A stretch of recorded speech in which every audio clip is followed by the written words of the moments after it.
Friends, Janabhoomi ట్రైన్‌కి ప్రమాదం, వందల మంది పరిస్థితి దారుణం. ఈ విషయాన్ని తెలుసుకునే ముందు వీడియో మీరు కంప్లీట్‌గా చూడండి. అప్పుడే మీకు కంప్లీట్ ఇన్ఫర్మేషన్ ఏంటో అర్థమవుతుంది. అదేవిధంగా చాలామంది వీడియో చూస్తున్నారు కానీ సబ్స్క్రైబ్ చేసుకోవడం మాత్రం మర్చిపోతున్నారు. దయచేసి సబ్స్క్రైబ్ చేసుకోండి. సబ్స్క్రైబ్ చేసుకోవడం వల్ల నేను చేసే ప్రతి ఒక్క అప్డేట్ మీరు ముందుగానే పొందగలుగుతారు. అదేవిధంగా చాలామంది లైక్ చేయడం మర్చిపోతున్నారు.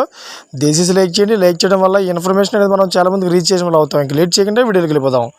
ఫ్రెండ్స్, మన దేశంలో రవాణా వ్యవస్థలో అతి ప్రమాదమైనది రైల్వే వ్యవస్థ. ఇండియన్ రైల్వే వ్యవస్థ ద్వారా నిత్యం వేలాది మంది తమ గమ్యస్థానాలకు చేరుతున్నారు. అలానే మిగిలిన వాటితో పోలిస్తే రైలు జర్నీ కాస్త తక్కువగా ఉండడంతో అందరూ వీటిపైనే ఆసక్తి చూపిస్తుంటారు.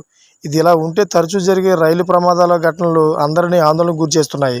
కొన్ని సందర్భాల్లో రైల్వే శాఖ నిర్లక్ష్యం, లోపాలు స్పష్టంగా కనిపిస్తుంటాయి. తాజాగా జన్మభూమి ఎక్స్ప్రెస్కి ప్రమాదం జరిగింది. ట్రైన్ స్టార్ట్ అయిన కొద్ది దూరంగా వెళ్ళగానే రైలుకున్న బోగీలు ఊడిపోయాయి. మరి ఆ వివరాలు ఏమిటో ఇప్పుడు తెలుసుకుందాం. 2 తెలుగు రాష్ట్రాల్లో నిత్యం వందల ట్రైన్లు నడుస్తూ ఉంటాయి. అలాంటి వాటిల్లో ఒకటి లింగంపల్లి నుంచి విశాఖపట్నం వెళ్లే జన్మభూమి ఎక్స్ప్రెస్. ఈ రైలు రోజు లింగంపల్లిలో ప్రారంభమై విశాఖపట్నం వెళ్తుంది. లింగంపల్లి నుంచి బయలుదేరి నల్గొండ, మిర్యాలగూడ, ఉంగుటూరు, విజయవాడ, అదేవిధంగా రాజమండ్రి మీదుగా విశాఖపట్నం చేరుకుంటుంది. అదేవిధంగా జన్మభూమి ఎక్స్ప్రెస్ విశాఖ నుంచి లింగంపల్లి కూడా వెళ్తుంది. అలానే ఈరోజు విశాఖ నుంచి లింగంపల్లి వెళ్తేందుకు ఈ రైలు సిద్ధమైంది. అయితే సాంకేతిక లోపంతో జన్మభూమి సూపర్ ఫాస్ట్ ఎక్స్ప్రెస్ సాంకేతిక సమస్యతో నిలిచిపోయింది.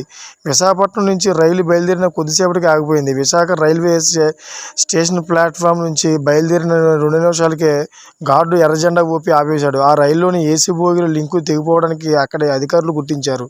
దీంతో రైలును కాసేపు ఆపేయాల్సి వచ్చింది. బుధవారం ఉదయం 6:20 విశాఖపట్నం బయలుదేరాల్సిన రైలు ప్రారంభమైన కాసేపటికే ఏసీ బోగీల లింక్ ఊడిపోయింది. వెంటనే అప్రమత్తమైన విశాఖపట్నం రైల్వే సిబ్బంది తిరిగి విశాఖ స్టేషన్కు తీసుకువచ్చారు. సాంకేతిక సమస్యతో ఏపీకి సంబంధించిన 2 బోగీలు రైలు నుంచి ఊడిపోయాయని అధికారులు తెలిపారు. సమస్యను పరిష్కరించి తిరిగి రైలు ప్రారంభిస్తామని వాళ్ళు తెలిపారు. Thank for watching friends.